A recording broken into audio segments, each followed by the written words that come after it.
속에서 하는 것들인데 사실은 잘 하지를 못하고 있어요. 해야 하면서도 실천이 안 되고 있는 것들을 그대로 견주면서 살핀 말씀입니다. 오늘 이 본문을 우리가 보면은 어떻게 보면 서글픈 말씀이기도 하고 또 애석한 말씀도 마음도 갖게 하는 그러한 말씀이라고 합니다. 이스라엘의 초대 왕인 사울을 보면은 아주 기골이 장대했고 또 얼굴이 준수해서 한때는 인기가 아주 높았던 그런 사울 왕입니다. 사울 왕의 집이 여기 보면 점점 쇠약해가고 반대로 이세 막내 아들로서 일개 목동이었던 다윗의 집은 점점 강해져 갔다 하는 말씀이 오늘 우리가 읽은 말씀입니다. 오늘 읽은 말씀 속에 사울의 집과 다윗의 집 사이에 전쟁이 오래매 다윗은 점점 강하여 가고 사울의 집은 점점 약하여 가니라, 이 말씀입니다. 여러분, 이 말씀을 여러분들이 들으면서 여러분들의 가정이 흥하고 왕성한 축복을 받기를 바랍니다. 아까 장로님 말씀이 대박 나세요 그러면 여러분 대박 나기를 바랍니까? 대박 짱 하고 한번 나오고 안 나버리면 어떻게 하려고? 오늘 말씀처럼 점점 흥해가야지. 그렇죠? 점점 흥해가는 오늘 말씀을 여러분들이 잘 들으셔야 된다고 하는 것입니다. 이 말씀을 여러분들이 들으시면서 여러분들의 가정이 흥하고, 왜 그럴까? 한 집은 흥하고 한 집은 쇠하고, 왜 그럴까? 다윗의 집은 점점 흥하고 사울의 집은 점점 쇠약해졌을까 하는 문제를 여러분들이 이 두 집을 견주면서 생각을 하시기 바랍니다. 첫 번째는 다윗은 마음이 아주 넓었고 사울의 마음은 좁았다는 것이 성경 속에 나와 있습니다. 여러분들이 말씀을 들을 때 마음이라고, 내 마음 그릇이라고 생각하세요. 알았죠? 내 마음은 그릇이다. 마음이 좁은 사람이 많은 걸 받을 수가 있겠습니까? 하나님이 아무리 축복하셔도 그릇이 적으면 받을 수가 없어요. 그릇이 커야 하나님이 주시는 대로 받는 것이지. 그 마음은 그릇이라고 하는 것입니다. 우리의 그릇이 하나님이 주시는 그릇입니다. 그래서 마음을 크게 가져간다. 다윗은 비록 목동이었지만은, 목동 출신이지만은 마음이 아주 대같이, 바다같이 넓었다고 하는 것이 성경의 증언입니다. 여러분, 무엇을 봐서 그들의 마음이 넓고 또는 좁으냐 하는 것을 알 수 있느냐고 하는 것입니다. 여기에는 여러 가지가 있습니다만은 이 사울과 다윗을 비교해 볼 때 질투심을 보게 됩니다. 질투심이 그들의 마음이 넓으냐 좁냐를 가늠했다고 하는 것입니다. 한 번은 다윗이 자기 나라, 유대 나라와 블레셋하고 싸울 때죠. 그런 데 대한 설명은 오늘 하지 않겠습니다. 싸울 때 이 이스라엘과 블레셋과 싸울 때 일입니다. 그런데 그때 이스라엘은 아주 위기에 빠졌어요. 아주 어려움에 빠져 있을 때입니다. 이럴 때 다윗이 나섰죠. 적국인 이 블레셋 나라의 무적 장군인 골리앗을 여러분들이 잘 아시는 대로 물맷돌 하나로 쳐 죽이고 그의 목을 베어서 가지고 돌아온 일이 있습니다. 이때 환영 나온 여자들이 춤을 추면서 말하기를 사울이 죽인 자는 천천히요 다윗은 만만이로다 하고 외쳤던 일이 있습니다. 그런데 그 말을 듣는 순간 사울왕은 심히 불쾌하고 또 막 속에서 화가 올라오고 노하고 강한 질투심이 생겼고 그리고 그 마음을 절제하지 못하니까 결국 마음이 점점 좁아지면서 그래서 사울에게서는 성령은 떠나고 악신이 그 속에서 역사했다. 이것이 성경이 우리에게 주시는 말씀입니다. 그리고 다윗으로 말하면 사울과 관계를 한번 생각해 보세요.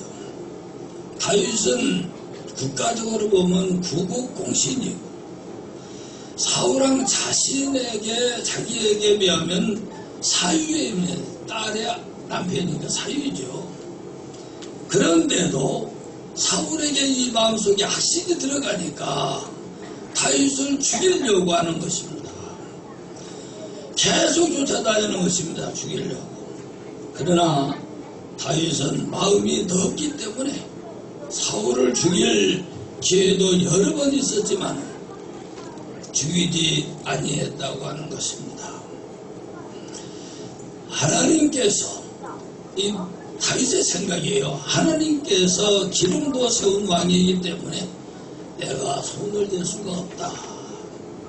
이것이 다윗의 생각이었고 그 대신 나는 손대지 않지만 하나님께서 처리해 주실 때까지 다윗은 기다리면서 사울왕을 피해서 다니기만 했다고 하는 것입니다. 어떤 때는 식탁에 앉아서 밥을 먹을 때 그런 때도 다윗을 죽이려고 사울이 창을 던지고 그를 미워했던 것입니다. 그러나 결국 어떻게 되었습니까? 다윗은 살아났고 거기에 사울의 큰아들 요나단과 다윗과의 관계가 너무 돈독하기 때문에 그런 모든 것을 모면할 수가 있었다고 하는 것입니다. 또는 다윗이 광야로 숨으면 광야로 쫓아다니고 불 속에 숨으면 불까지 들어오는 그런 아주 모질고 고약한 짓을 사울이 했습니다. 결국 사울은 전쟁 때 자살하고 해서 죽고 또 그의 아들 요나단도 전쟁에서 죽고 말았다고 하는 것입니다. 여러분 질투심을 절제하지 못하니까 결국 이런 꼴이 되었다고 하는 것입니다. 이 질투심을 극복하지 못하면 마음이 점점 좁아지고 결국 실패하고 맙니다. 욥기 5장 2절에서 보면 분노가 미련한 자를 죽이고 시기가 어리석은 자를 멸하느니라 하고 말씀을 했습니다. 또 잠언 14장 30절에서 보면 마음의 화평은 육신의 생명이라 시기는 뼈의 썩음이니라고도 말씀을 했습니다. 여러분 또 그 위로 훨씬 올라가서 창세기에 서서 한번 보세요. 처음에 인간이 시작될 때입니다. 가인이 아벨을 시기해서 죽이고 이 땅에서 최초로 살인이 시작되었다고 하는 것입니다. 가인이 아벨을 죽여서 시기해서 쳐 죽인 후로 그 후로 인간은 누구에게나 바로 이런 시기심, 이런 시기의 피가 우리 몸속에 흐르고 있는 것입니다. 그리고 이런 시기하는 마음이 나는 전혀 없다. 아마 이런 사람도 있을지 모르지만은 이것은 거짓말입니다. 누구에게나 다 있습니다. 네. 시기하는 마음이 전혀 없는 사람은 이 땅에 한 사람도 없다고 하는 것입니다. 정도의 차이만 있을 뿐입니다. 많으냐 적으냐 정도의 차이가 있을 뿐입니다. 나는 시기심이 없다. 그건 말이 안 되죠. 우리나라는 이 속담이 여러 가지가 있는데 속담이라고 하는 것은 본래 그 민족성을 말해주는 것입니다. 속담은 그 민족성을 말해줘요. 근데 우리 속담에 무슨 말이 있는 줄 아세요?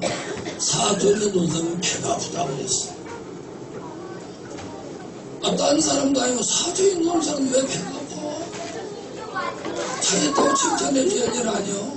근데 배가 아파 사돈의 사람은. 이게 시기심이요. 시기심이 없으면 그런 게 나오지를 않아요. 누구에게나 이런 시기심은 있다고 하는 것입니다. 그러나 여러분, 이 시기심을 믿음으로 승화시키세요. 믿음으로 그걸 극복하고 이겨야 됩니다. 예? 시기심 없는 사람이 없는데 어떻게 할 것입니까? 사울이 시기심 때문에 점점 쇠하여 갔다고 그러는데 여러분 어떻게 할 거예요?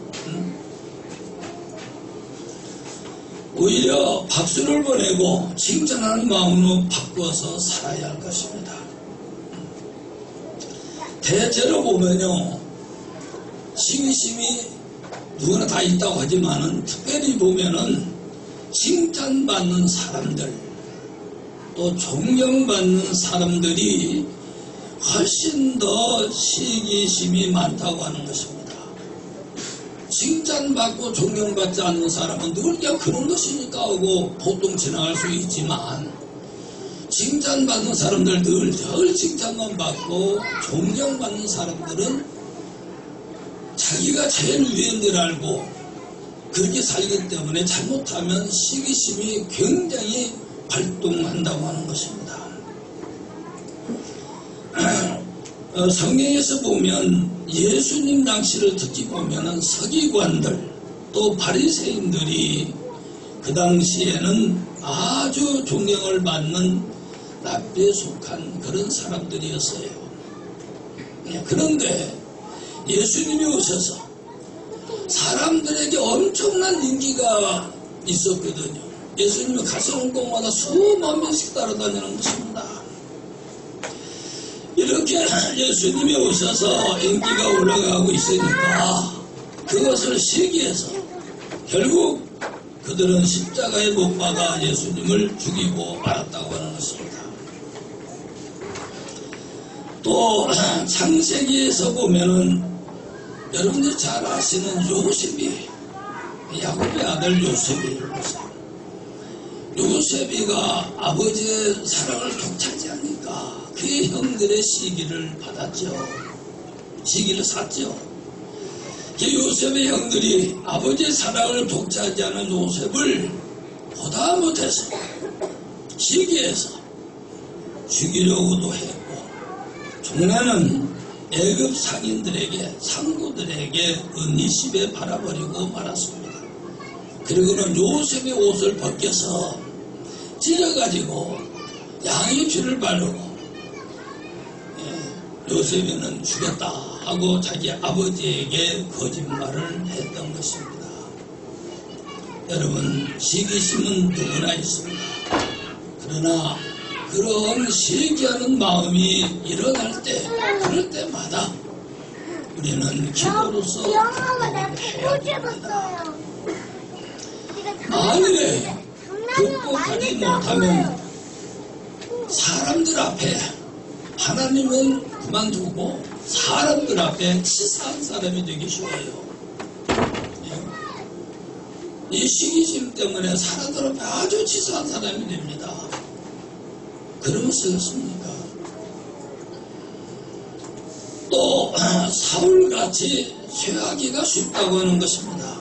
그러므로 우리들 자신이 질투심이나 또 시기하는 마음에 사로잡히지 않도록 여러분 항상 기도해야 되고 또 주의를 스스로 해야 된다고 하는 것입니다. 질투심이 강하고 시기심이 강한 사람은 그 사업이나 가정이 점점 쇠하게 된다는 사실입니다. 여러분, 사울은 마음이 좁아서 시기심에 사로잡혀서 헤어나지 못하다가 결국 점점 쇠해져 가겠고, 다윗은 마음이 넓어서 점점 흥행해졌다고 하는 것입니다. 우리도 기도로 이 시기심을 버리고 다윗처럼 점점 흥해져 가는 여러분들이 되시기를 바랍니다. 두 번째는 다윗은 겸손했고 사울은 교만했다. 이것도 우리 속에 늘 있는 거예요. 생활 속에서 늘 나타나는 거예요. 근데 그 실천을 잘 못하기 때문에 문제가 있다고 하는 것입니다. 다윗은 목동 시절이나 왕이 된 후에나 하나님의 은혜를 늘 잊지를 않고 겸손했다고 하는 것입니다. 흔히 보면, 사람들 흔히 보면요, 어려울 때는 겸손하고 잘 교회도 다니고 믿다가 그가 잘 되거나 성공하거나 부자가 되면 그러면 이상하게 하나님을 잊어버리고 교만해져가지고 사람을 얕보는 그런 경향이 종종 있습니다. 그런데 다윗은 그렇지를 않습니다. 목동 시절이나 그 후에 왕이 되어서도 마찬가지로 아주 겸손했고 하나님의 은혜를 늘 생각을 했습니다. 잊지를 않았습니다. 한때는 다윗이 성전을 지으려고도 했습니다. 왜냐하면 다윗은 자기는 왕이니까 백향목으로 지은 궁전에서 살았고 하나님의 법궤는 장막이 있으니까 그것이 죄송스럽고 너무나 괴로워서 성전을 지으려고도 했습니다. 그러나 하나님께서는 허락하지를 않았습니다. 그 이유는 성경에 있죠. 다윗이 전쟁에서 피를 많이 흘려서 그 손에 피가 있기 때문에 그래서 너는 성전을 지을 수가 없다고 하는 것이 하나님의 대답이었습니다. 하나님께서 그래도 다윗에게는 엄청난 축복을 계속해 주었다고 하는 것입니다. 왜냐하면 다윗이 갖는 그 마음이 하나님 앞에 아주 가상하게 여기시고 그리고 그를 축복하셨다고 하는 것입니다. 또 한 번은 다윗이 범죄를 했을 때입니다. 우리아의 아내와의 관계에 거기에 대한 설명은 하지 않겠습니다. 그때에 아무도 감히 왕 앞에서 말하지 못하고 있습니다. 말할 사람이 없습니다. 왕이 큰 죄를 범했는데 그때 하나님의 종 선지자 나단이 갔습니다. 가서 손가락으로 이렇게 짚으면서 가리키면서 당신이 바로 죄인입니다. 바로 그 사람입니다. 하고 죄를 책망했을 때 다윗은 겸손하게 그 말을 받아들이고 회개를 했습니다. 여기서 다윗이 왕이니까 왕의 권위로 다른 선지를 쫓아낼 수도 있고 죽일 수도 있는 것입니다. 오히려 다윗은 하나님의 종 선지자 앞에서 내가 범죄하였나이다 하면서 심상이 상하도록 울면서 회개했다고 하는 것입니다. 여러분, 다윗은 참으로 마음이 겸손하고 부드러운 사람입니다. 과연 다윗의 집이 흥하게 될 만한 것이라고 하는 것입니다. 여러분들이 한번 생각해 봅시다. 반대로 사울은 처음에는 아주 겸손했어요. 그렇기 때문에 하나님이 그를 택했죠. 왕으로, 일대왕으로. 아주 겸손했습니다. 그러나 왕이 된 후에는 교만해지기 시작을 했고 완악해져서 누구의 말도 듣지를 않았습니다.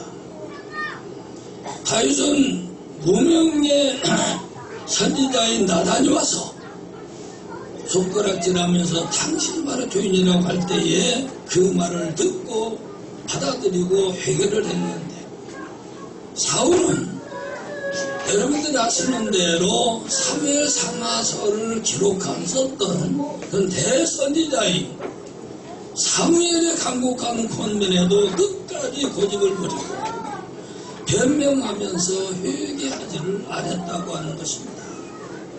그러므로 사울은 점점 쇠하게 갈 수밖에 없었습니다.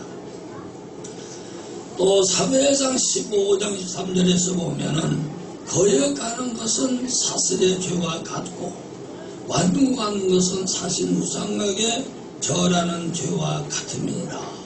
왕이여, 여호와의 말씀을 버렸으므로 여호와께서도 왕을 버려 왕이 되지 못하게 하였나이다 하는 무서운 선언을 들었던 것입니다.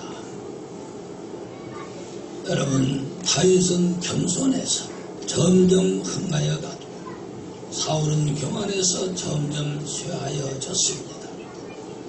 잠언 29장 13절에서 보면 사람이 교만하면 낮아지게 되고 마음이 겸손하면 영예를 얻느니라 하신 이 말씀대로 교만하면 낮아지고 쇠약해집니다.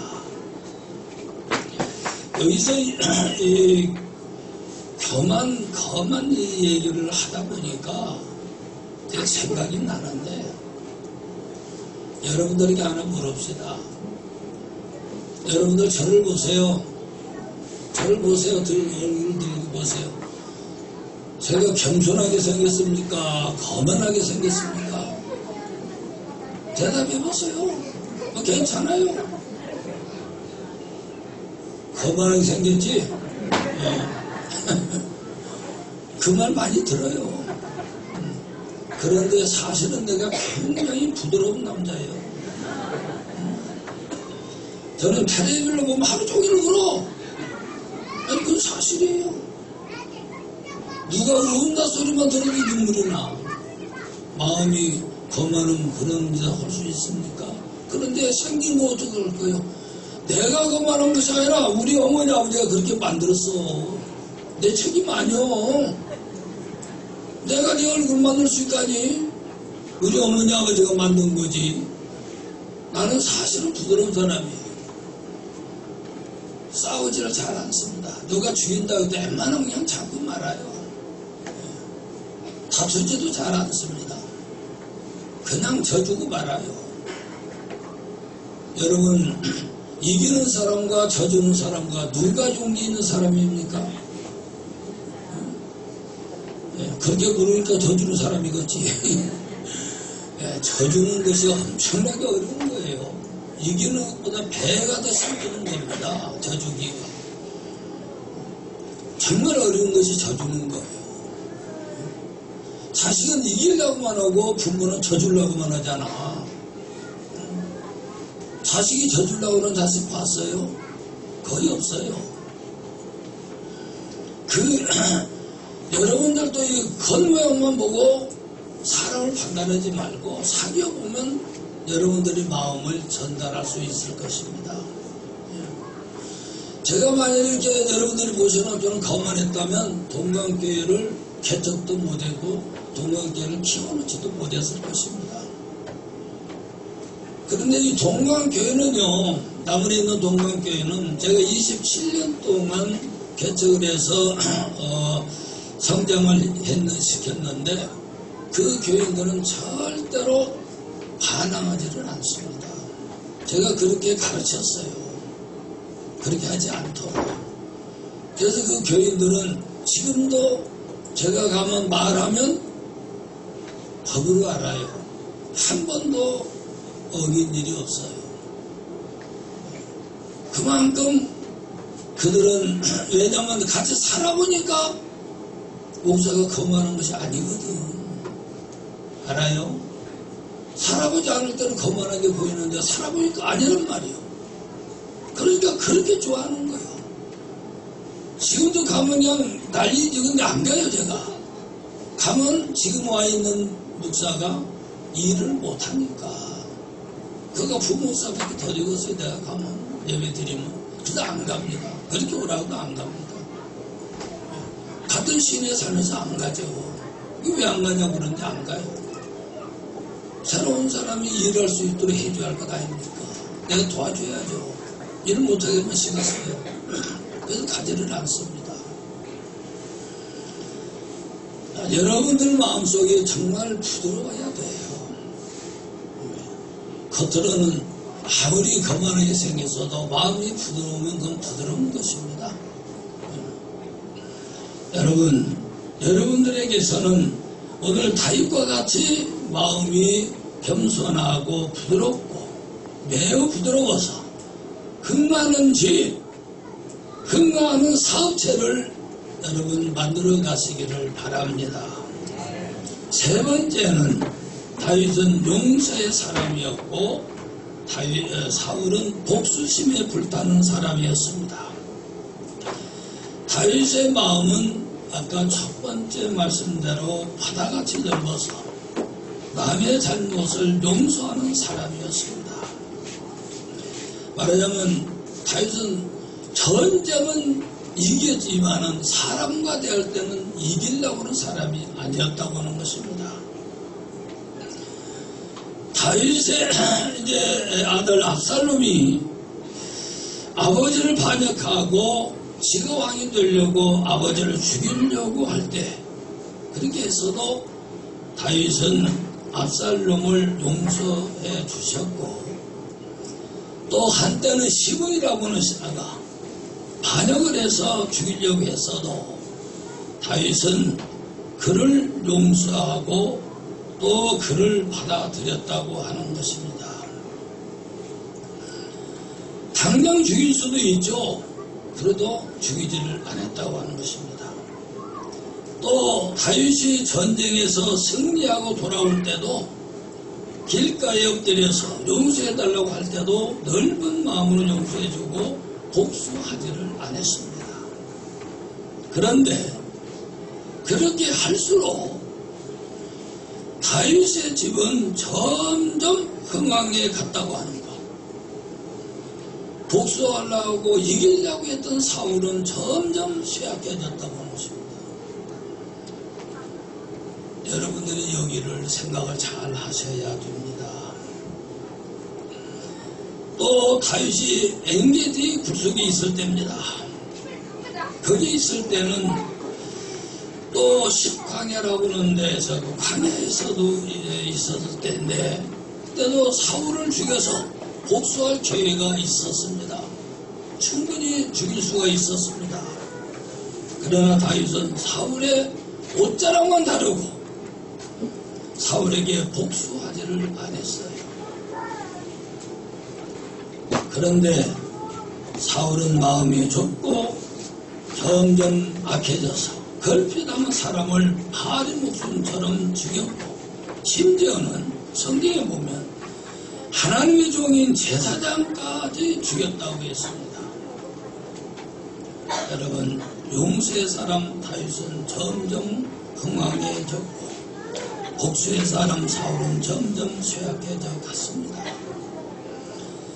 예수님이 십자가에서 마지막 돌아가시면서 하시는 기도가 무엇인 줄 아시죠? 마지막 예수님의 기도. 거기에 보면 분명히 나와 있습니다. 죽어가면서 예수님은 기도를 했습니다. 저들을 사하여 주옵소서. 자기를 죽이는 그 사람들을 향해서 하시는 말씀이에요. 저들을 사하여 주옵소서. 자기를 죽이는 원수를 용서해달라고 기도를 했고, 또 신약에서 사도행전에서 보면은 스데반이 나오는데, 스데반도 돌무덤에서 맞아 죽어가면서도 하는 기도가 바로 주여 이 죄를 저들에게 돌리지 마옵소서 하는 용서의 기도였다고 하는 것입니다. 복수심에 차서 원수 갚기 좋아하고 남의 마음을 아프게 하는 사람이 흥황할 수가 없다고 하는 것입니다. 그런 사람은 절대로 흥황할 수 없고 한때는 흥할 줄 모르지만 결국은 망하게 되어 있습니다. 용서의 사람 다윗은 점점 흥하게 갔고 복수의 사람 사울은 점점 쇠하게 가는 것. 여러분, 이것은 너무도 당연한 결과인 것입니다.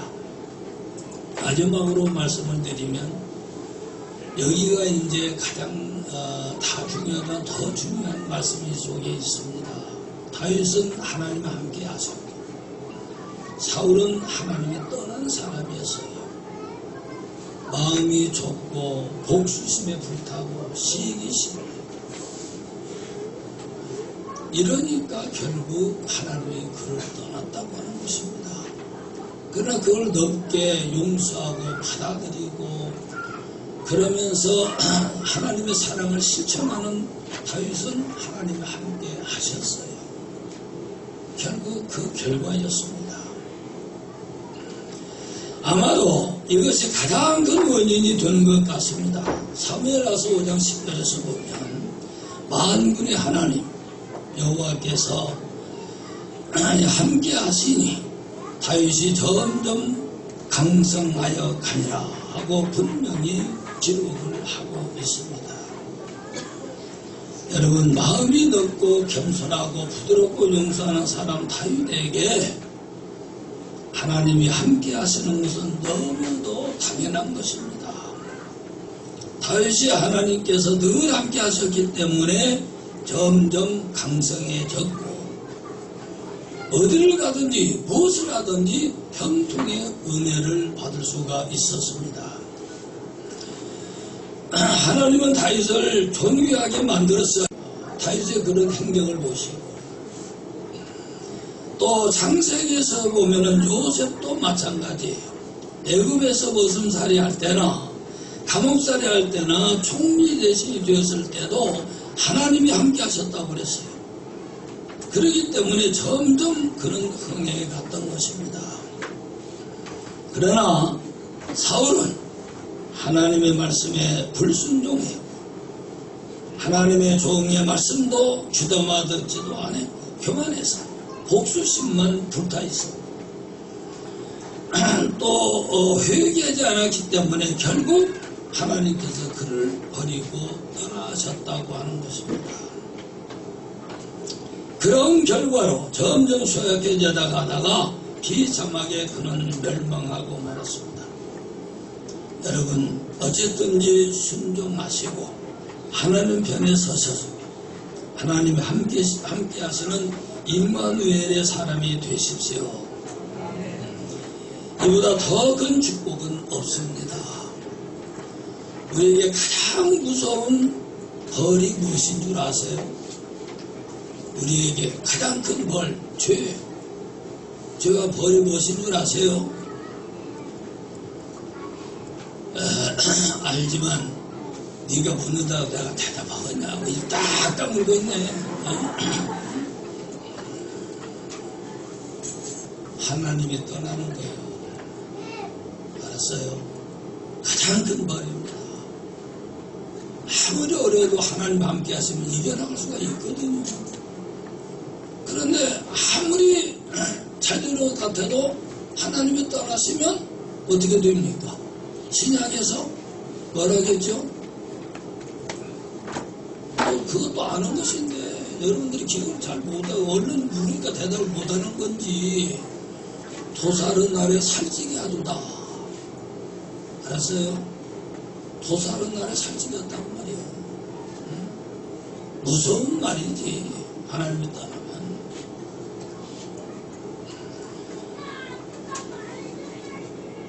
어쨌든지 여러분 이보다 더 큰 축복이 없다는 걸 아시고 또 하나님께 버림받은 것보다 더 큰 무서운 비극은 없다고 하는 것도 아시고 그리고 하나님이 함께 하시도록 다윗처럼 여러분 마음을 덮게 하고 용서하고 또 따드리고 사랑하고 신앙생활을 잘 하셔서 점점 흥성해가는 가정과 사업과 이 우화영생교회가 되어지기를 바랍니다. 기도합시다. 하나님 고맙습니다. 오늘 우리에게 주신 말씀은 늘 우리 주변의 내 속에 가정의 생활 속에 있는 것들입니다. 그런데 우리는 그걸 그냥 보통으로 알고 넘겼고 우리 속에서 나오는 것을 그대로 우리는 그대로 표출을 했습니다. 하나님 잘못된 것이므로 이제 사울의 집과 가윗의 집을 겪어보면서 나도 행여나 어떻게 된다 하기보다는 오히려 다윗의 집처럼 적극적으로 살아가도록 도와주시옵소서. 예수님 이름으로 기도하옵나이다. 아멘.